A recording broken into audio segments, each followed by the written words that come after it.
merindu kita akan membaca kembali Mazmur 84.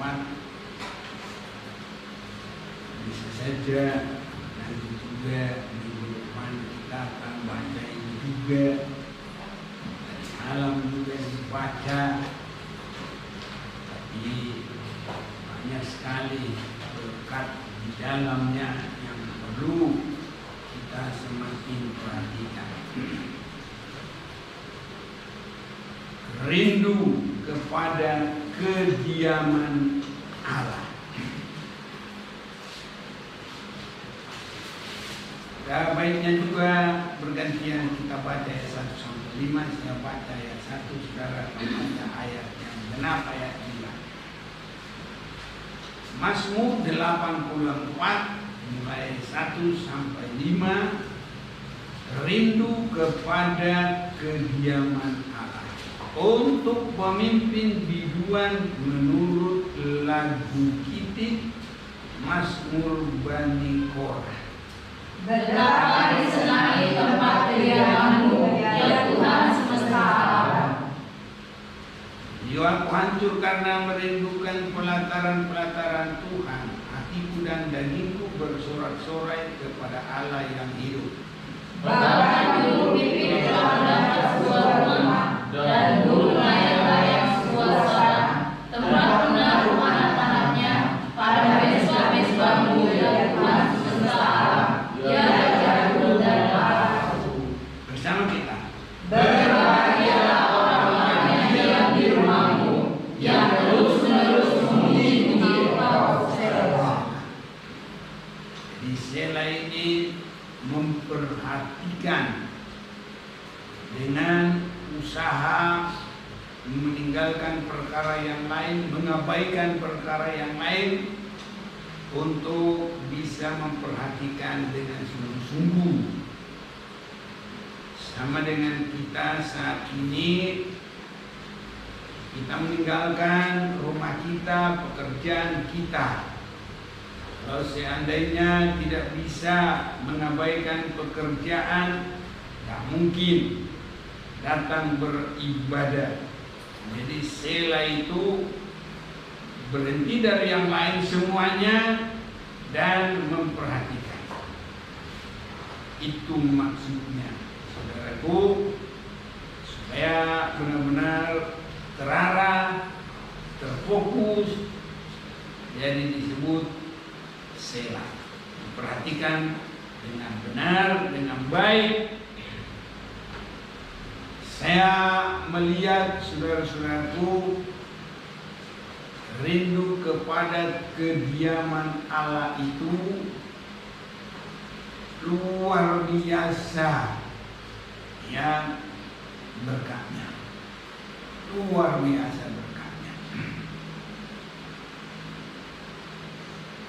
Jadi sangat besar berkat orang yang selalu rindu kepada kediaman Allah. Sudah barang tentu memuji Tuhan, membesarkan Tuhan, memperhatikan firman-Nya, melakukan kehendak-Nya. Itu sangat besar berkatnya. Saudara-saudaraku, itu sebabnya kerinduan kita itu harus terus meningkat.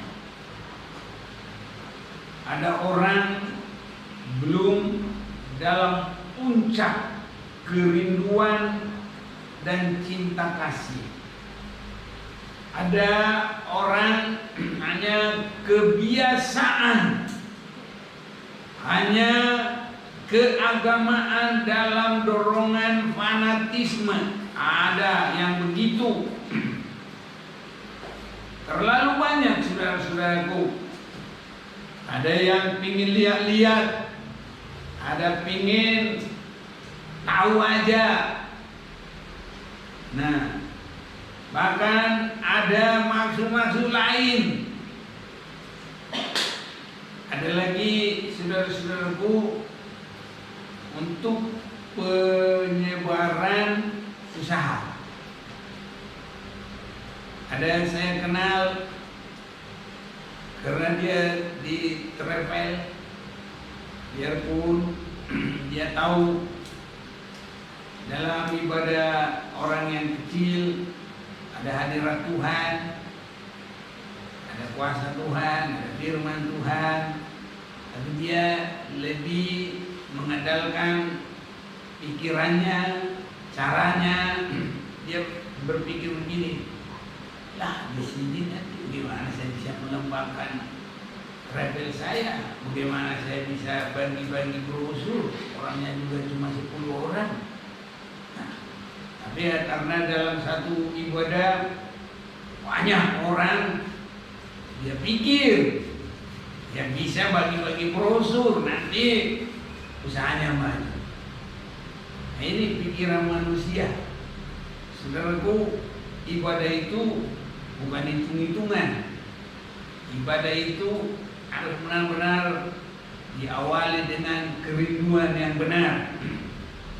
Kalau ada maksud-maksud lain, malah bisa-bisa tidak, saudaraku, tidak ada. Justru kalau Tuhan mau memberkati, tidak begitu caranya. Apa yang mungkin di pandangan manusia tidak berarti, justru dari situlah Allah mengadakan hal yang berarti, mujizat. Kalau sudah perkara dari besar dapat yang besar, ya itu namanya biasalah. Makanya saya umpamakan berkat itu, kalau ikan paus di lautan besar, lautan Hindia, lautan Pasifik, ya biasa di situ ikan paus. Tapi kalau di dekat rumah kita, sungainya kecil, ikannya besar, dan nggak bisa lari ikannya, tinggal kita ngambil. Nah, itu namanya baru mujizat. Nah, jadi makanya saudara kita juga tadi bersaksi, ya pun tidak merupakan usaha yang besar, tapi Tuhanlah yang memberkati. Dan sudah sering mendengar juga dalam Amsal Sulaiman ini, ya berkat Tuhanlah yang menjadikan kaya tanpa harus dengan susah payah, asal kita mau bersungguh-sungguh, ya rindu ke rumah Tuhan. Ayat pasal 10 ayat 22, Amsal Sulaiman pasal 10 ayat 22, berkat Tuhanlah yang menjadikan kaya, susah payah tidak akan menambahinya. Jadi inilah saudaraku, dalam kerinduan kita yang sungguh-sungguh di bait Allah, ini juga bisa kita dapat berkat Tuhan yang memberkati sampai dalam suasana kaya. Kalau itu sudah dipercayakan Tuhan, itu boleh terjadi bagi kita. Tapi kalau Tuhan tidak benar-benar memberkati karena kita tidak rindu ke bait Tuhan, tidak berani melakukan firman Tuhan, ya kekayaan yang begitu banyak juga dalam sekejap bisa habis semuanya. Karena dalam Amsal 23 ini ayat yang keempat, jangan bersusah payah untuk menjadi kaya. Tinggalkan niatmu ini. Kalau engkau mengamat-amatinya, lenyaplah ia. Karena tiba-tiba ia bersayap, lalu terbang ke angkasa seperti Raja Wali. Jadi kalau Tuhan tidak memberikan kesempatan kita menikmati berkat itu, dia bisa terbang. Saudara-saudaraku, kalau Tuhan tidak memberkati untuk jadi hidup kita, makanan di kerongkongan aja bisa masih keluar. Padahal sudah tinggal 90% jauh masuk ke dalam. Tapi kalau Tuhan tidak memberkati, bisa aja tak bagaimana, bisa begitu keselak airnya keluar loncat. Nah, jadi nggak dinikmati lagi, sudah keluar, saudara-saudara. Jadi harta benda juga biar begitu banyak, kalau Tuhan tidak memberkati itu kita nikmati, rumah, mobil, apa saja pun, itu tiba-tiba bersayap, saudaraku, seperti burung. Ya, kalau tidak lagi disangkarnya, langsung dia terbang.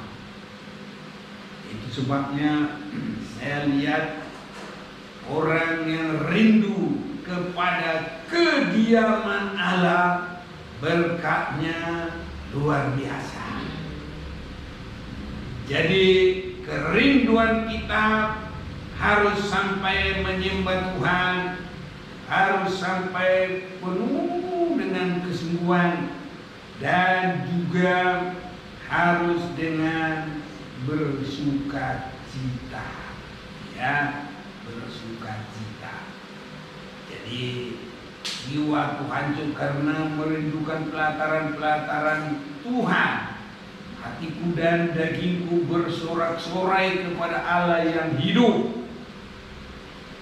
Saya juga kalau melihat kita ada kegerakan-kegerakan sukacita, biarpun badannya capek tapi bersukacita, wah luar biasa.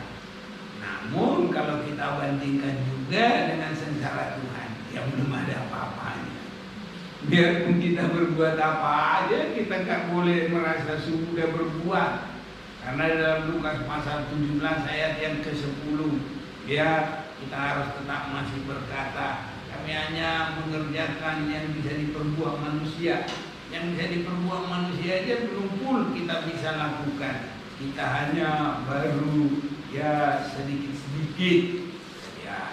Tapi seandainya pun kita sudah melakukan semua, kita harus masih tetap berkata dalam Lukas 17 tadi 10. Demikian juga kamu, apabila kamu telah melakukan segala sesuatu yang ditugaskan kepadamu, hendaklah kamu berkata, kami adalah hamba-hamba yang tidak berguna.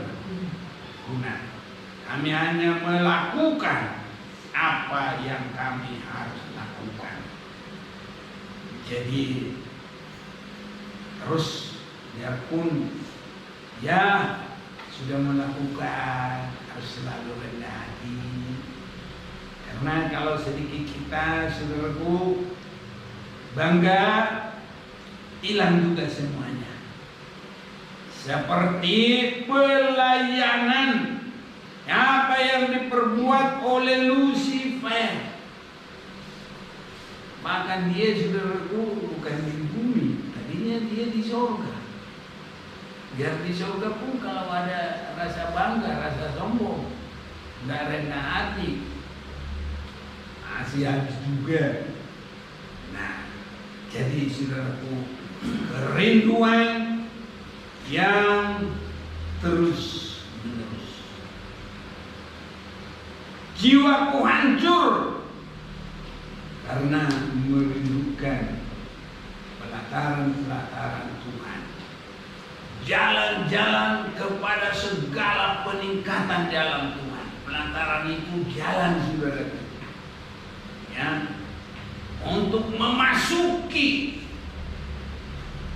Jadi kita harus terus rindu memasuki tingkatan-tingkatan di dalam Tuhan, untuk kita boleh semakin meningkat. Ya, tidak hanya nanti kalau kita memperhatikan ayat 4, burung-burung pipit, burung layang-layang hanya sampai di dalam mesbah-mesbah. Ya. Tapi kita harus sampai kepada tabutnya Tuhan. Karena itu sasaran kita. Tabut itu adalah kehidupan manusia yang terbuat dari tanah. Kita digambarkan seperti kayu penaga yang hitam, tapi disalut semua dengan emas. Baik dari dalam, baik dari luar, semuanya. Sehingga tidak ada lagi kelihatan hitam-hitamnya. Itu artinya kita harus sampai, saudaraku, dalam kerinduan ini sampai menjadi kehidupan yang tidak bercacat celah. Ini sasaran kita. Jadi ke rumah Tuhan tidak hanya separuh-separuh, tapi mengerti terus, hari-hari dibarui. Hari-hari dibarui. Kalaupun saudaraku firman Tuhan memimpin kita, firman itu menggembalakan, semakin juga mematikan keinginan daging kita. Itu karena kita rindu sampai kepada rumah Tuhan di surga. Ya, bukan hanya di bumi ini, di surga. Kesana tidak boleh ada sedikit noda, tidak boleh ada sedikit cacat. Tuhan harus sampai bersaksi, lihat, aku sudah jadikan semua baru. Jadi hidup kita ini berharga, harus sampai dikuduskan oleh darah Yesus Kristus. Ini saudara-saudaraku, kalau kita lihat, tadi malam saya sudah sampaikan sebagian burung pipit mendapat rumah, layang-layang sebuah sarang, ya. Dan Tuhan akan menolong kita di segala hal sampai kepada Tuhan sendiri yang menaungi kita. Sama dengan di tabut ini, tutupnya itu adalah Tuhan sendiri. Di dalam Tritunggalnya Tuhan, Bapa, Anak, dan Roh Kudus. Apa harus demikian? Karena Bapa itu pencipta, ya, Anak itu penebus, dan Roh Kudus itu penyempurna bagi kehidupan kita. Jadi makanya Allah Tritunggal, Allah yang satu mengerjakan tiga hal. Allah pencipta langit bumi, bahkan tubuh asli awal manusia yang mengambil tanah dan meniupkan napas hidup yang terus menerus dalam generasi. Ada nafas Allah itu, hanya manusia pernah melanggar di Taman Eden. Alkitab mengatakan bahwa pelanggaran kepada firman Tuhan itu adalah dosa. Itu sebabnya di dalam Adam itu keluar dari Taman Eden, maka Allah harus mengorbankan seekor, atau saya mau baca aja bagi kita dalam Kejadian pasal yang ketiga. Kejadian pasal yang ketiga ayat 20, atau kita baca mulai 23. Lalu Tuhan Allah mengusir dia dari Taman Eden supaya ia mengusahakan tanah dari mana ia diambil. Ia menghalau manusia itu, dan di sebelah timur Taman Eden ditempatkannya lah beberapa kerub dengan pedang yang menyala-nyala dan menyambar-nyambar untuk menjaga jalan pohon kehidupan. Sebelumnya ayat 20. Manusia itu memberi nama Hawa kepada istrinya sebab dialah yang menjadi ibu semua yang hidup. 21. Dan Tuhan Allah membuat pakaian dari kulit binatang. Inilah saudaraku, dan Tuhan Allah membuat pakaian dari kulit binatang untuk manusia, dan kulit binatang untuk manusia dan untuk istrinya itu, lalu mengenakannya kepada mereka. Ini di dalam perjanjian baru kita lihat adalah langsung kepada Yesus Kristus.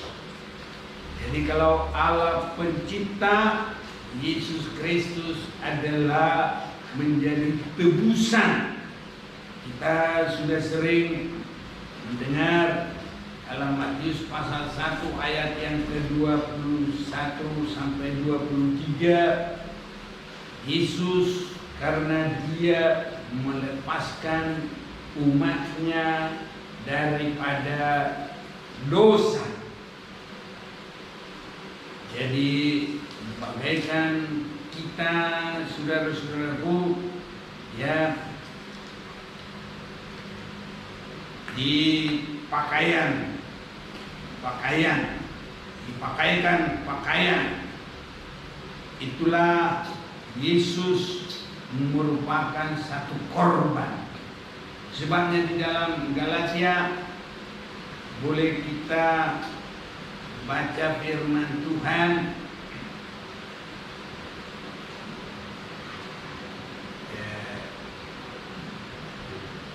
kita telah memakaikan Kristus. Cuma di sini disebut mengenakan. Ya, mengenakan itu sama dengan memakai. Saya sekarang mengenakan kemeja yang bergaris-garis. Nah, itu sama dengan memakai. Saya baca Galatia 3 ayat 26. Sebab kamu semua adalah anak-anak Allah karena iman di dalam Yesus Kristus. Karena kamu semua yang dibaptis dalam Kristus telah mengenakan Kristus. Mengenakan. Itu namanya memakai. Masing-masing kita ada mengenakan pakaian. Kita mau berkata mengenakan boleh, memakai juga boleh, sama artinya. Jadi Kristus penebus, hanya Dia yang boleh menutup kekurangan kita di kayu salib. Dan Roh Kuduslah yang terus membimbing kita di dalam kebenaran. Dalam Injil Yohanes kita sudah sering dengar, baik juga Yohanes 14 ayat 26, tapi penghibur yaitu Roh Kudus yang akan diutus oleh Bapa dalam namaku, Dialah yang mengajarkan segala sesuatu kepadamu dan akan mengingatkan kamu akan semua yang telah kuajarkan kepadamu. Pasal yang ke-16. Kita sambung lagi ayat yang ke-13.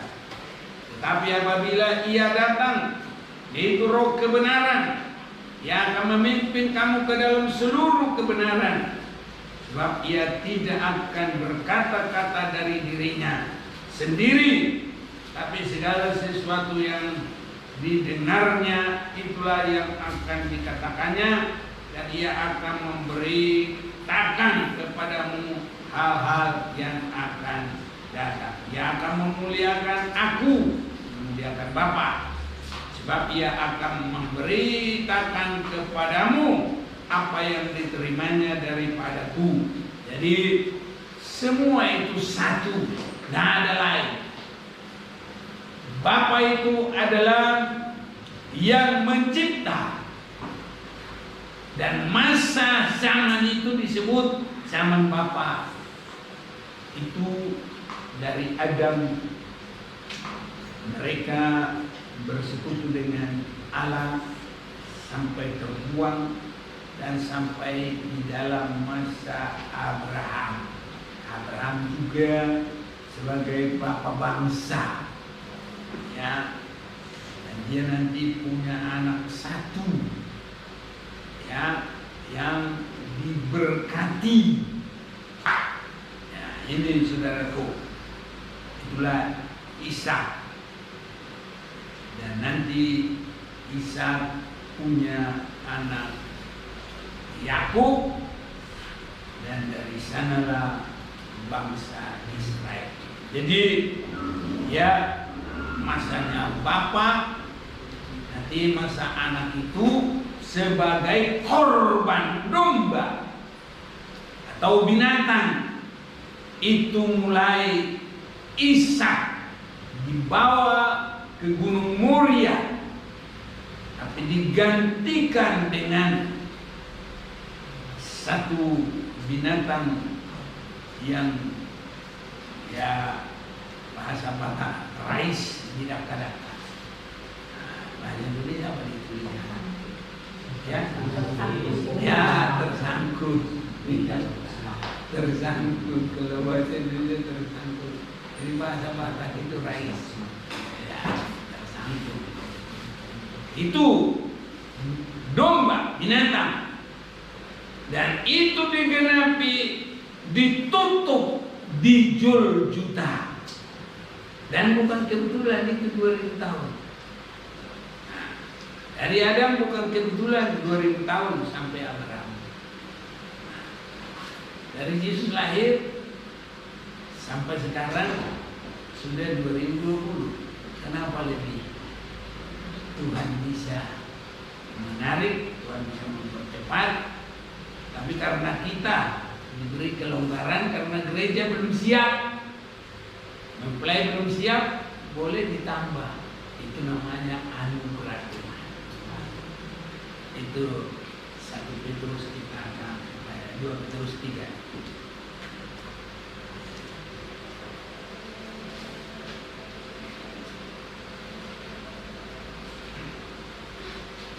Dua Petrus pasal yang ketiga, ada yang panjang, 9.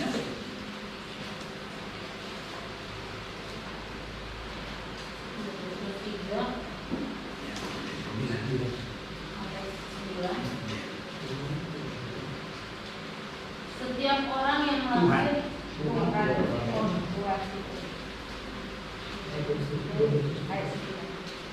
Tuhan tidak lalai menepati janjinya, sekalipun ada orang yang menganggapnya sebagai kelalaian, tetapi Ia sabar terhadap kamu, karena Ia menghendaki supaya jangan ada yang binasa, melainkan supaya semua orang berbalik dan bertobat. Ya, berbalik dan bertobat sampai tidak bercacat celah.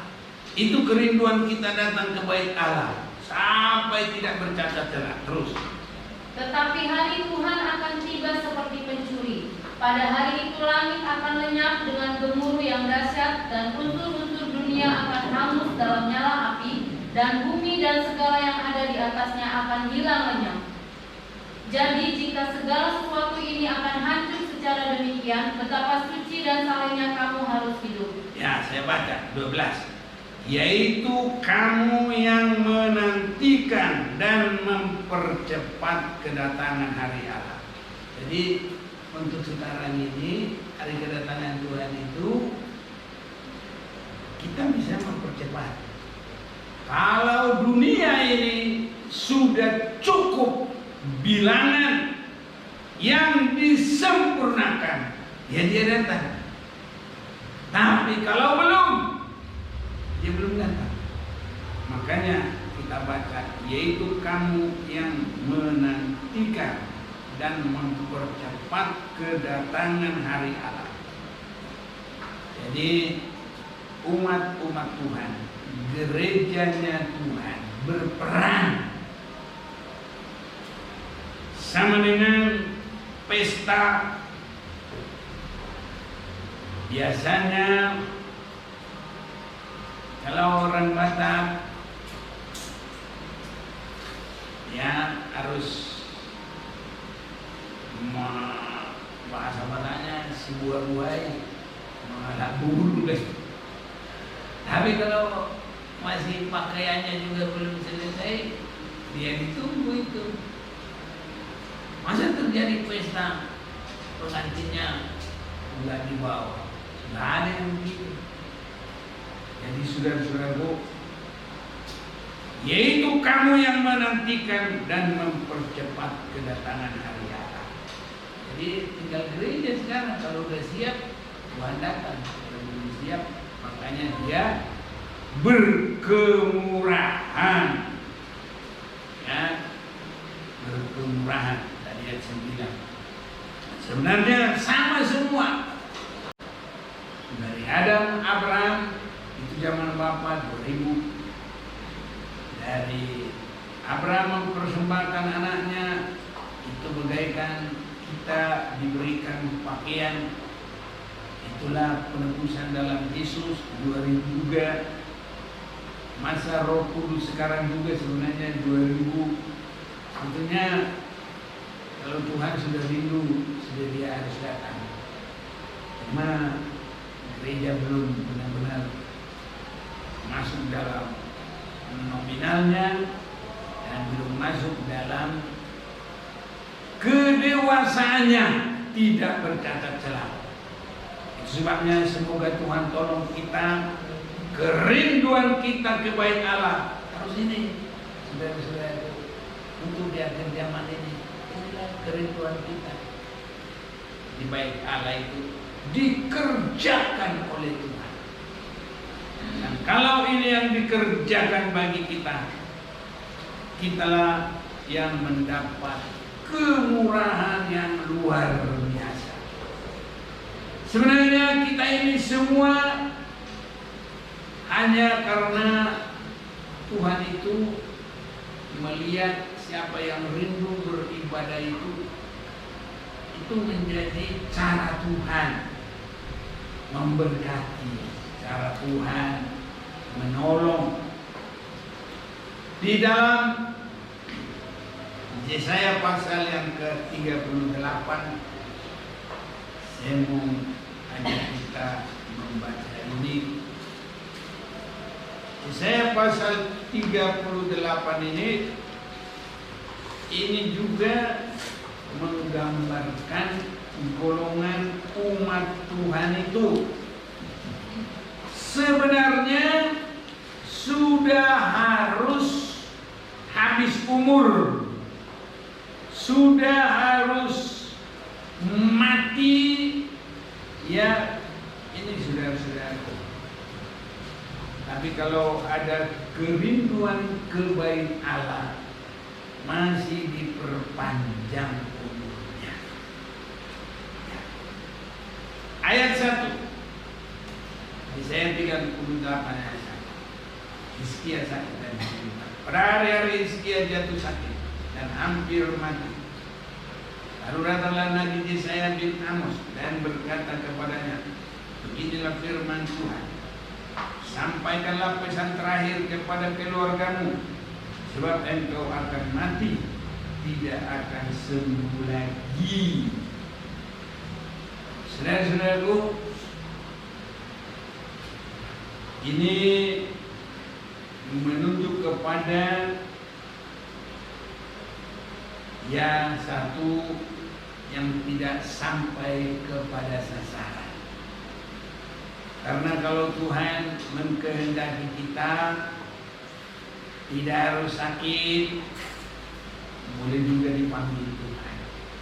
Terlebih saudaraku, yang luar biasa, tanpa sakit, tanpa mati, tapi kita siap bagi hari kedatangan Tuhan. Inilah yang luar biasa. Jadi ini cuma diubah 1 Korintus. Saya ingatkan itu 1551. Ayo, kalau aja.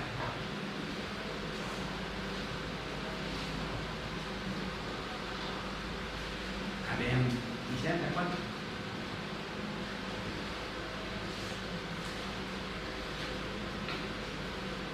1 Korintus 15 ayat 51. Iya.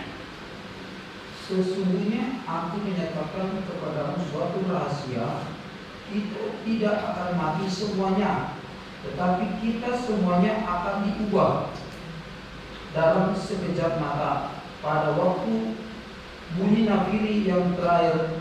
Sebab nafiri akan berbunyi dan orang-orang mati akan dibangkitkan dalam keadaan yang tidak dapat binasa, dan kita semua akan diubah. Ya, ini saudaraku, gereja yang inti, sasaran, yang mengalami berkat teristimewa dari rumah Tuhan. Ini saudaraku. Sebabnya, ya, kalau Hizkia ini dia sangat rindu. Dalam Yesaya 38 ini sama dengan tadi dalam Mazmur 84. Seperti burung layang-layang demikian aku menciap-ciap. Suaraku redup seperti suara merpati. Mataku habis menengadah ke atas ya Tuhan.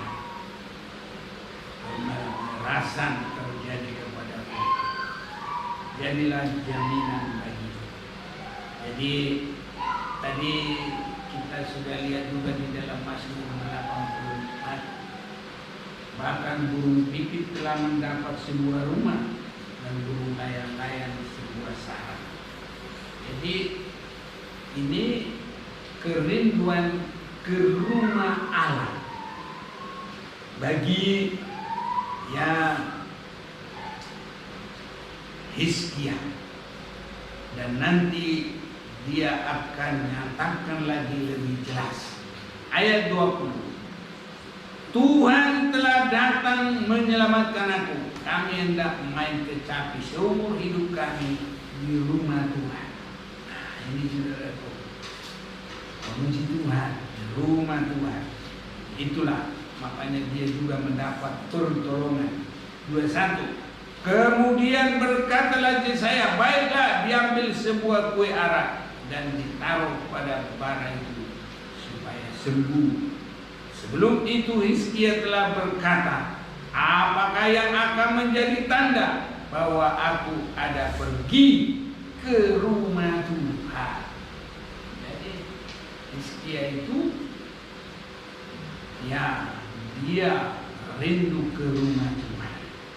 Tadi burung layang-layang saja kalau dia pergi di bait Tuhan dapat kemurahan. Ya, Hizkia juga dia mau memuji Tuhan, dia mau melayani Tuhan, dan dia ada kerinduan ke rumah Tuhan. Sebabnya sangat besar berkat bagi orang yang beribadah kepada Tuhan. Sebabnya kita jangan terpaksa, jangan malas-malasan, tapi ibadah kita ini harus dengan sukacita. Saudara-saudaraku, kalau kita nuruti keinginan kita, ini berat sekali. Ya, tapi saya sendiri juga rindu. Selagi bisa bernapas Tuhan kuatkan, nggak berhenti saudaraku. Kalau kita mau kurang-kurangi ibadah kita ya boleh aja. Cuma ya kadang teman-teman saudara-saudaranya lah kan sama Tapi ya sudah, kalau kebaktian Selasa ya sudah. Ada kebaktian Rabu juga kebaktian. Karena berkahnya Selasa tersendiri, berkahnya Rabu juga tersendiri. Setiap kita datang ke rumah Tuhan selalu ada berkahnya. Makanya Hizkia saja sudah waktunya sebenarnya mati, tapi dia tidak mati. Kalau Tuhan tolong kita menjadi gereja yang diubah.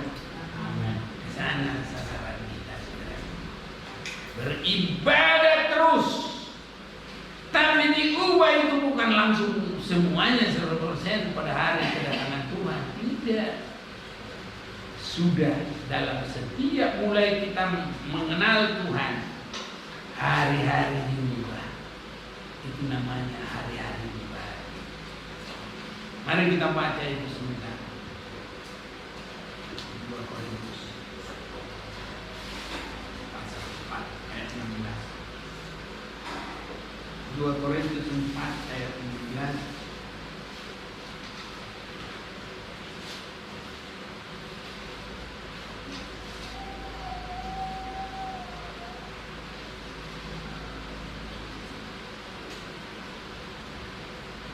Sebab itu kami tidak tawar hati, tapi meskipun manusia lahiriah kami semakin merosot. Saudaraku, untuk dibaharui itu memang bukan enak-enak.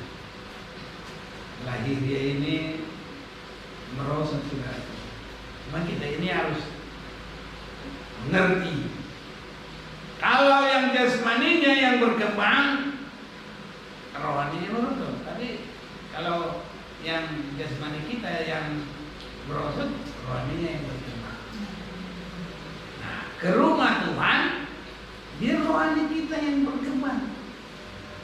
Dan nanti kita akan melihat keubahan dari yang paling akhir. Itu kita masuk dalam pengangkatan, saudara-saudara. Ya, karena kalau tubuh lama itu nggak bisa terangkat, saudara.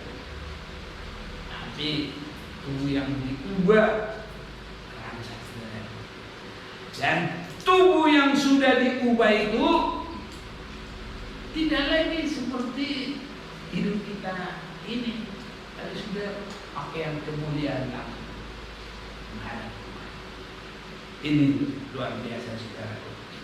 Sebabnya ya kita menghadap Tuhan di bait Allahnya, yaitu dalam pekerjaan Allah Bapa kita, dalam pekerjaan Yesus Kristus penebusan, dalam pekerjaan Roh Kudus yang hari demi hari membarui kita kepada kebenaran firman itu. Sehingga nanti pada hari kedatangan Tuhan kita masuk dalam perubahan yang terakhir, mendapat kemuliaan dan sama seperti Yesus. Biar Tuhan memberkati kita, saudaraku. Di dalam rumah Tuhan ada berkat yang besar bagi orang yang sudah mengimani dan sudah mengerti. Luar biasa berkatnya. Burung pipit aja bisa mendapat rumah. Sebenarnya burung pipit itu menunjukkan bukan kehidupan anak-anak Tuhan. Karena kalau kita baca dalam ya Matius pasal 13, penabur itu kan, kalau ditaburin aja kalau di pinggir jalan itu datang burung makan. Itu mengembarkan orang jahat. Tapi kalau orang jahat sekalipun dia rindu ke rumah Tuhan dengan baik, masih mendapat kemurahan, saudara-saudara. Terlalu banyak saya lihat dapat kemurahan. Cornelius itu bukan orang anak Tuhan. Dia terus hanya memuji Tuhan. Dia tidak mengerti ke rumah Tuhan. Saat itu dia hanya dia memuji Tuhan bersama dengan keluarganya, dikerjakan bagaimana keadaan di rumah Tuhan. doa, memuji Tuhan, memberi persembahan. Tuhan lengkapi dia. Jauh-jauh diutuslah Petrus. Kamu. Nah ini satu dalam ya kita Rasul pasal 10 ya. Kita nggak usah baca lagi ya. Dilengkapi sehingga mereka benar-benar ya menjadi umat Tuhan, dilengkapi, dibaptis, dipenuhi dengan Roh Kudus. Nah ini. Jadi orang yang berkekurangan kalau datang sungguh-sungguh menerima anugerah berkat Tuhan, beribadah kepada Tuhan, luar biasa berkatnya saudara-saudara. Orang sudah dinyatakan divonis mati, tidak mati. Kita semua mendapat kemurahan saudara. Dalam kesempatan ini biar kita bersuka cita beribadah. Kami